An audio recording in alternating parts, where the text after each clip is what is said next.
Okay, then we will resume this class. So let me share my presentation.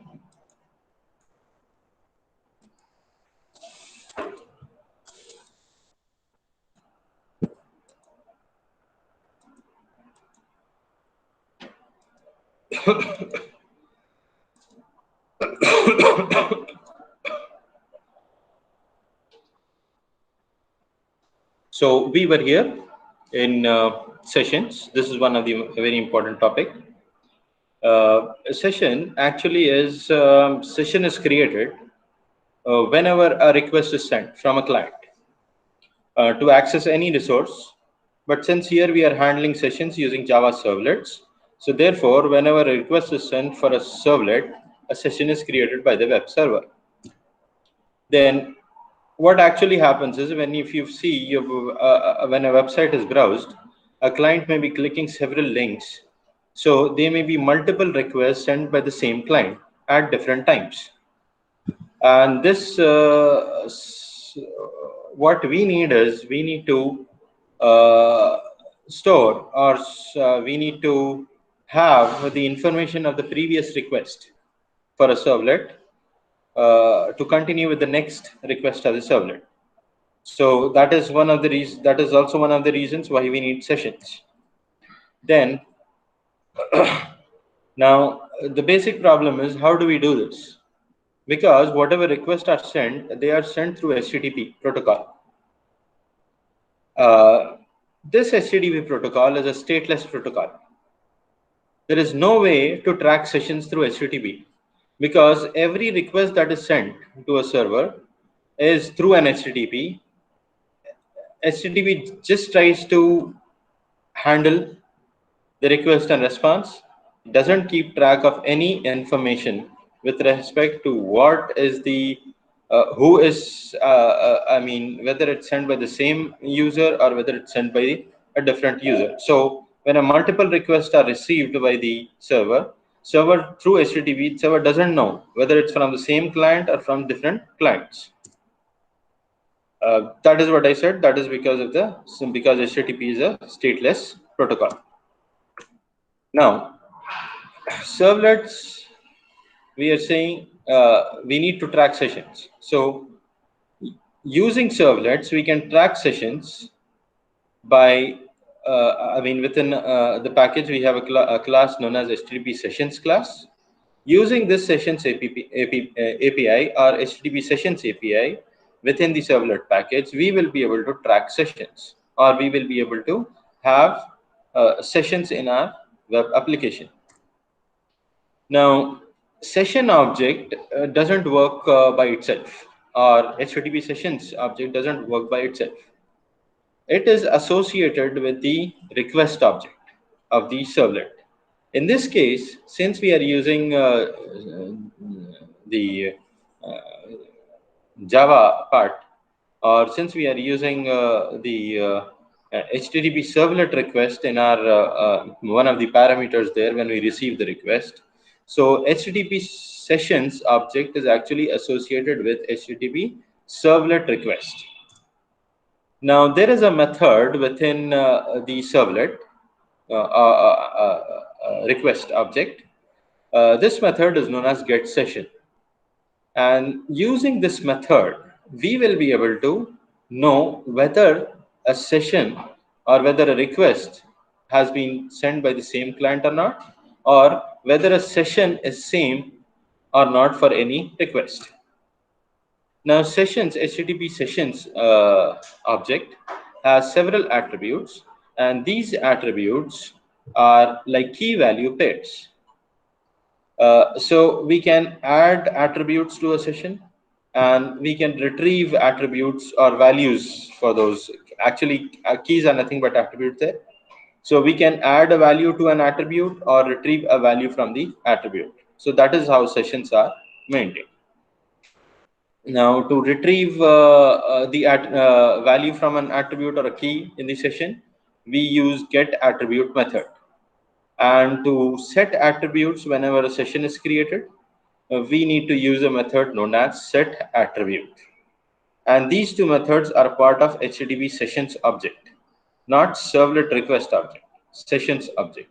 Though get session method is belongs to the HTTP servlet request class, so that we get the session information which is stored in HTTP sessions object. Now let us look at this servlet sessions part. Now here you can see this is the same servlet with an added functionality over here. This is the servlet name. Just earlier we had seen my servlet. Now I'm just changing the class name to my servlet sessions. Even in this class, we import the same packages, that is servlet x, java x.servlet.star and java x.servlet.htdb.star. So there is nothing new in this one, as well as this class which what we are creating extends HTTP servlet class.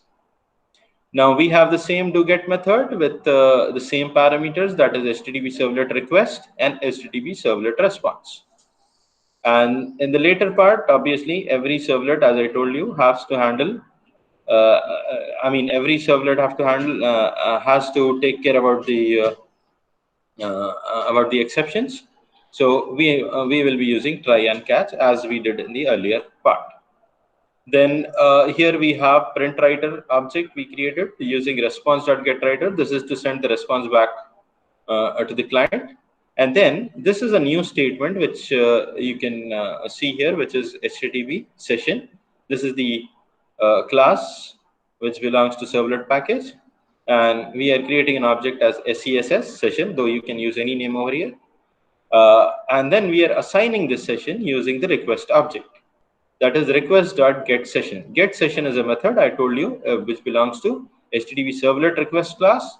And this GetSession is going to retrieve the current session of the servlet, which is stored in SESS object, which we have used here. Then this we can retrieve a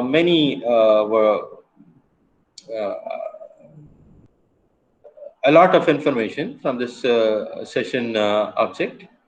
So here, if you look at this line 15, from line 15 to line 18, we have several methods which we are using on the session object.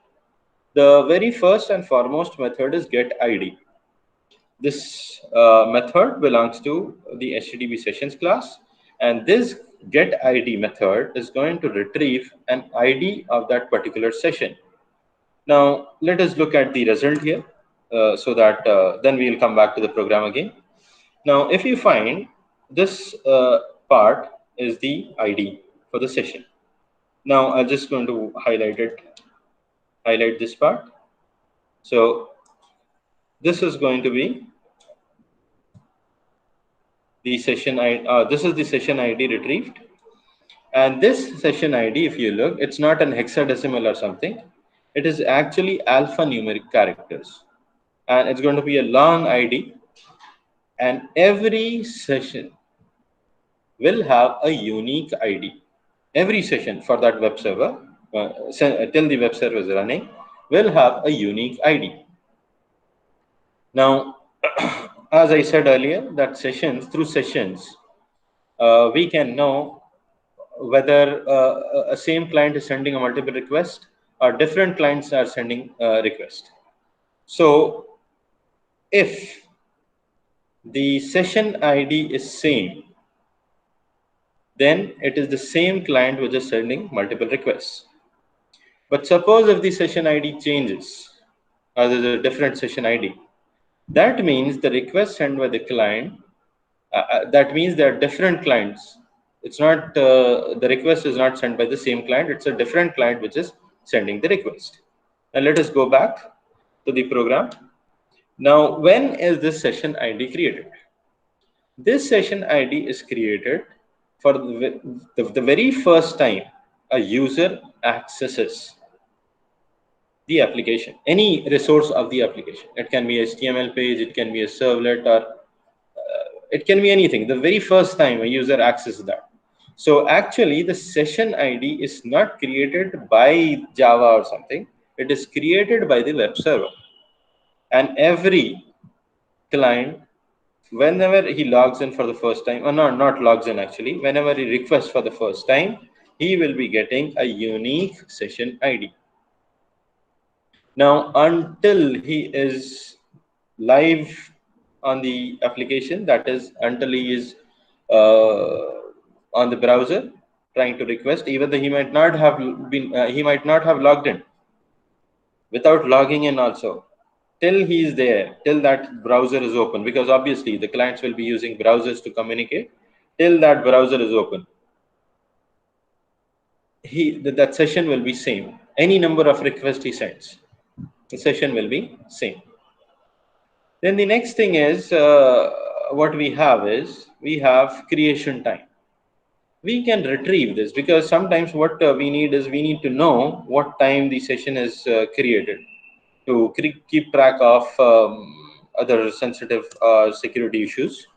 So create time can be retrieved using the method as get creation time, that gives us or returns us the time when the session was created. And this part, if you see, this creation time is not in terms of what we say, date, time, month, year, so. It is the number of seconds from 1st January 1970. This is the number of seconds from 1st January 1970. So we don't have sessions clearly as specifying the date and time when the session is created, but it returns us number of seconds from 1st January 1970. Then let us go back. So here, if you look at the output, you find there is a session ID created as well as the creation time we have displayed. And then next thing is, what happens is, the next time a request is sent, so there should be some mechanism to know what is the last, when was the last request sent by the client. This is because we need to know from how much time he's idle. So we have a method known as get last access time.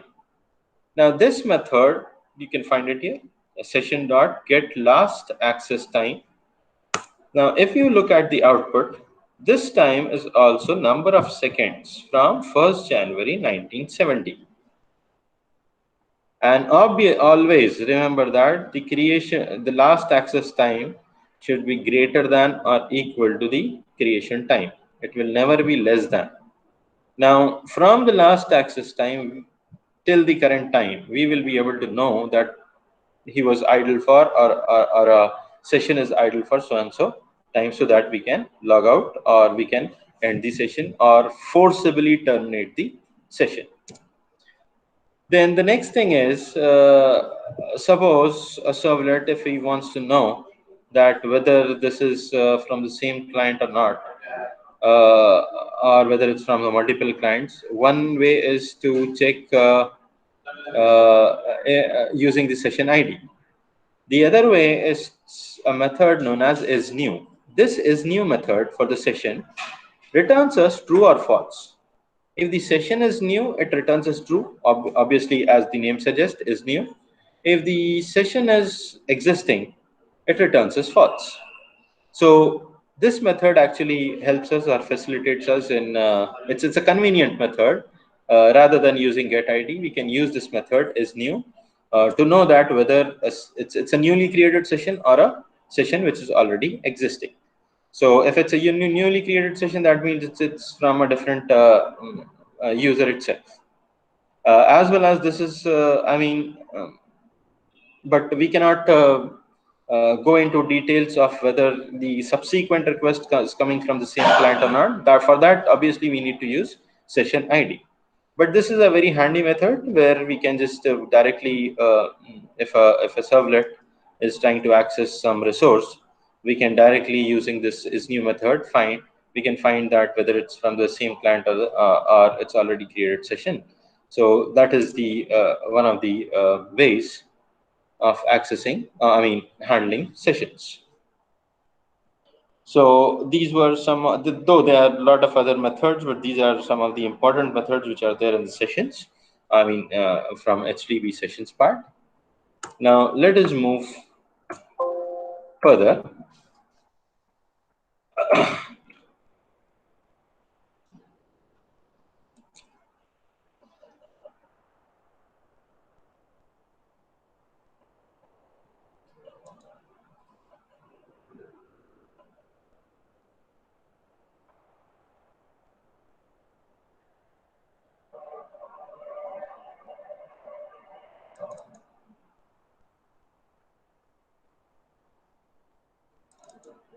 And what you have seen over here is one of the way of tracking sessions. Now there are three other ways also. This way was using HTTP sessions API to track the sessions. Now this is obviously the last way, or the one of the toughest way to handle sessions. But there are more easy ways to handle sessions. Now, the first or the most easiest method is to use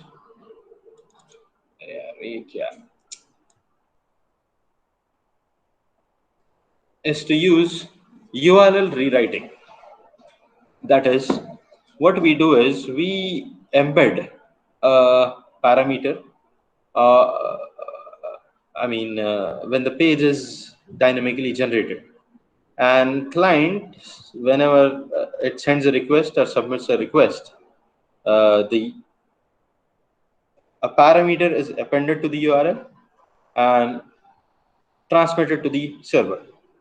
The next time when the client sends a request, that is the same client sends a request, same parameter with a value is appended at the end of the URL and sent. This is known as URL rewriting. So what actually happens is, if you look at this part over here, this is the URL, HTTP URL, and at the end you may find user equal to ABC. This is after question mark. So this part we have something. If you look at this part, we have the URL. After URL, a question mark is appended. Then user equal to ABC. I'm using this just as an example. Now user is my parameter and ABC is the value. So every time a new request is sent, we will be using this parameter and passing ABC as the value. So at the end, at the servlet side, what we can do is we can retrieve this parameter, and if the value is same for the parameter, then we can know that the request is coming from the same client with the same session. If the value in the parameter, in this case it is ABC, suppose if it is XYZ, and then we can know that it is not from the same client.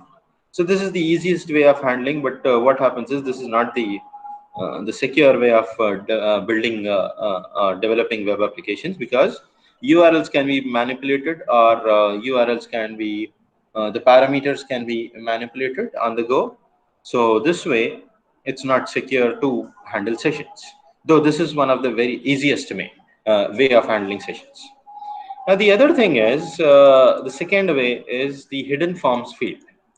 Now this approach is very much similar to URL rewriting, but what happens is, in the hidden form field, is that it is not the parameter which we embed or append to the URL and send.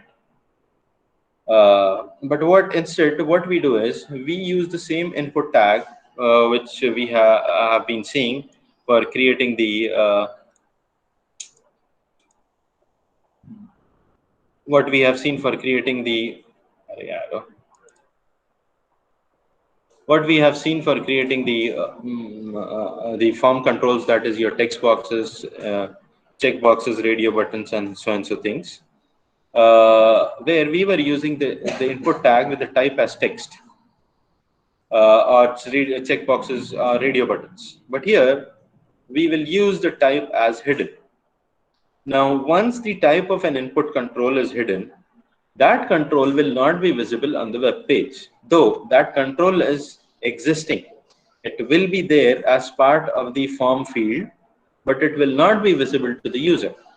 So we use type as hidden, and then we can use different parameters. For example, in the normal text boxes, what we did, we used the attribute as name and assigned the some name to it, as well as for the radio buttons, we or checkboxes, we use the name as the attribute, and we also assign value to that.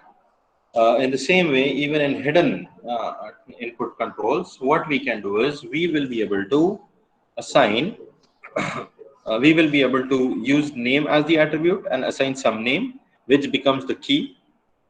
And we will be able to use value as the attribute, and we will be able to assign the value, actually, the value of the key value pair there.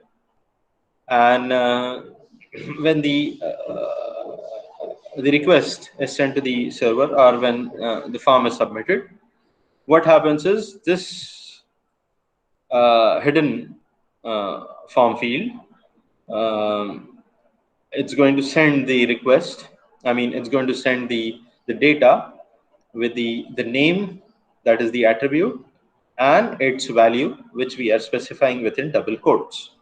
So this is one of the way of using. This is also one of the easiest way of doing, but it's much better than using URL rewriting.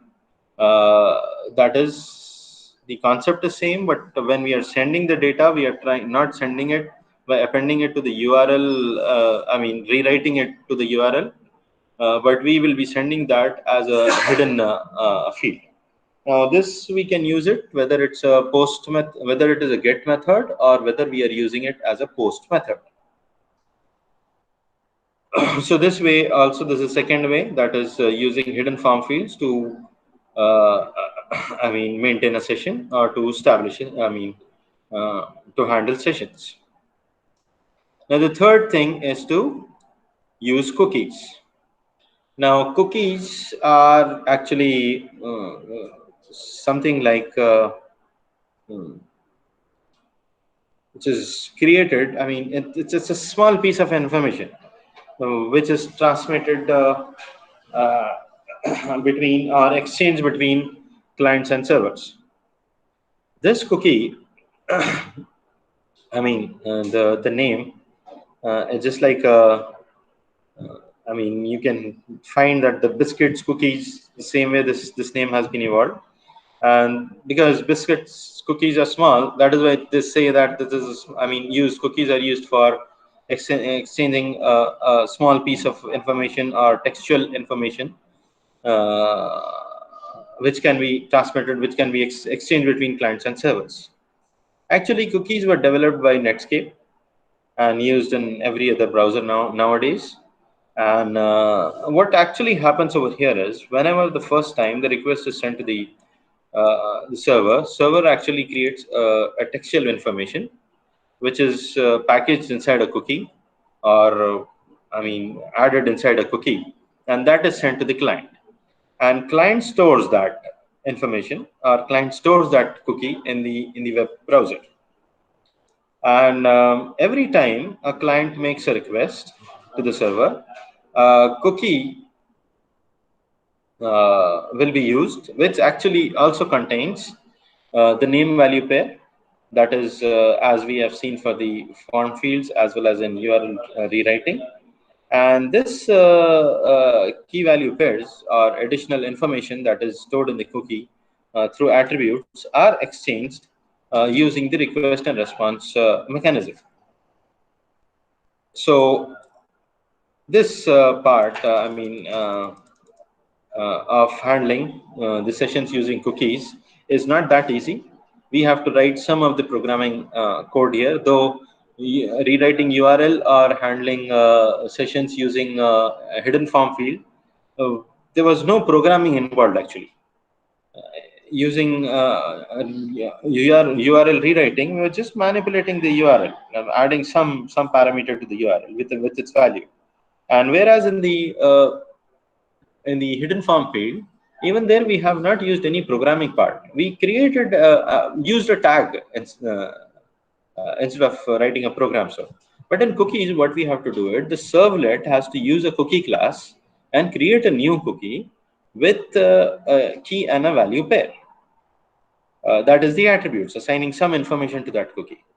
And then using the response, because cookie is not generated by the client, cookie is generated by the server, sent to the client. So what happens is in servlets, we create a cookie.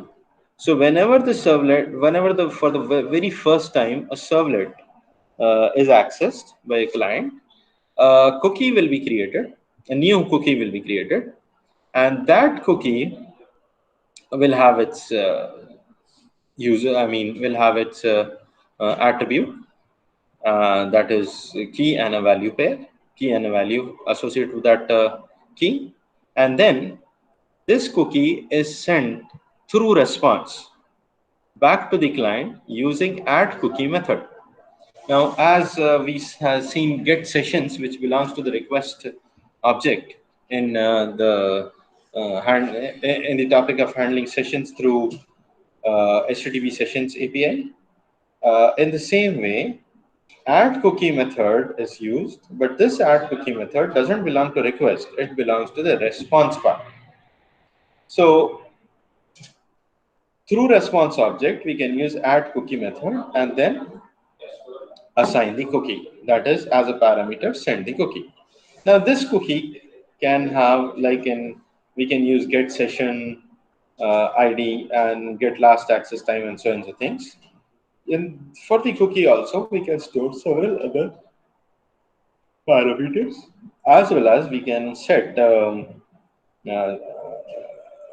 the cookie belongs to which web application. For example, here you can see I'm using c.setDomain. SetDomain is a method of the cookie class, and I'm assigning the domain as mjcollege.ac.in. So what this means is this information, whatever is created for the user of this cookie for the user, belongs to mjcollege.ac.in domain. So whenever a request is made to mjcollege.ac.domain, um, from the client, this cookie will be retrieved, and this information is passed to the server. So if the username, if the what do you call, not the username, if the attributes value is, or if the value for the key is same, then it's the same session. Else, it's a different session. Now, I'm using an example mjcollege.ac.in, but in your exam, please do not use mjcollege.ac.in as an example, because if you do, the external whoever is going to correct it will know that you are from MJ College. So just try to use some arbitrary URLs, that is google.com or abc.com or so and so. This over here as an example, I'm telling you, this is the way we can set domains. So this was the third way of creating sessions or handling sessions. And the fourth way was what we have seen, earlier, that is creating sessions through HTTP sessions API. Now, this HTTP, why we have seen this? Though this is the fourth way of sending, and this is very important. So, why we have seen it before the other three? Because of the time constraint, and because this has more importance than the other three. So, that is why we have seen this earlier. Let us again try to revisit this part. This the fourth way of sending using HTTP Sessions API is also known as creating sessions using secured socket layer, or what we say SSL. So SSL is actually an encryption technology that uses, runs at the application level, that is your at the level in the networks at the level of your HTTP, where your HTTP protocol is, and this SSL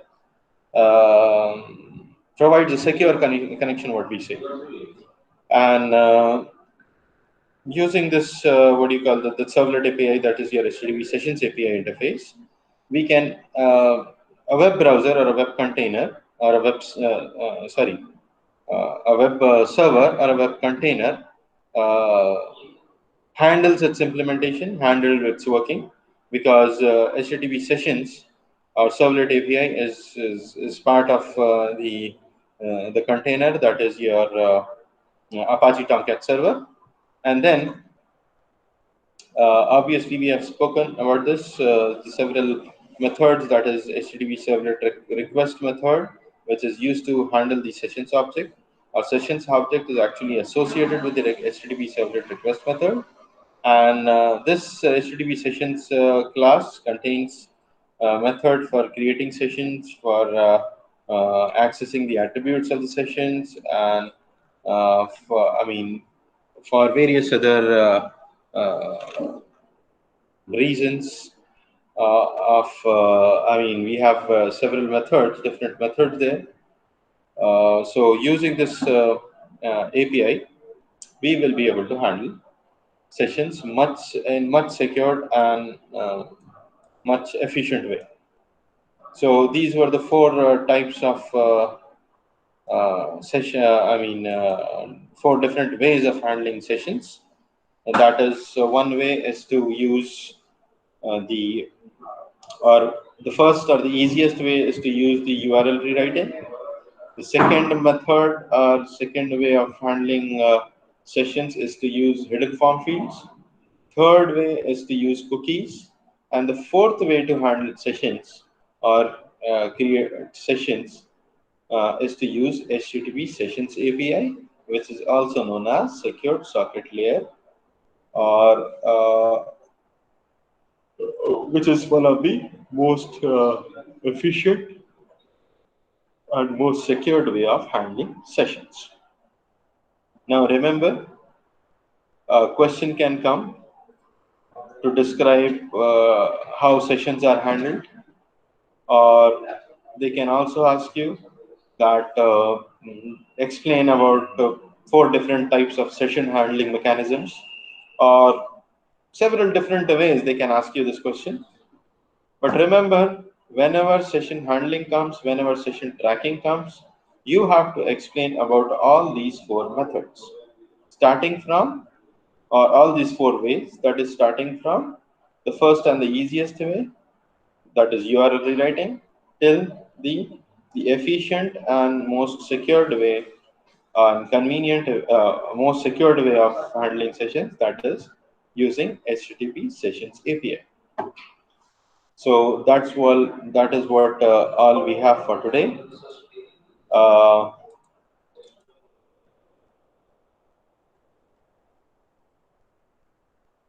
so if there are any questions, then we can take up, or else we will be able to wind up this class.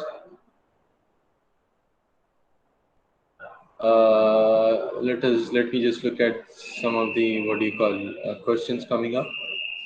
I mean chat, not the questions. Let us look at the chat. Has okay. Roll numbers. Okay, somebody is asking, sir, kindly upload notes and assignments on classrooms. Mr. Shahabuddin, are you there? Do you really want assignments at this stage?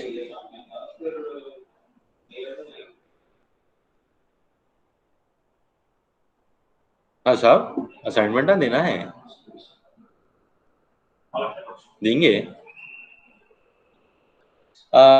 What I am thinking is, no sir, I mean all other assignments are okay. No. What I mean to say is, we will not be having. I don't.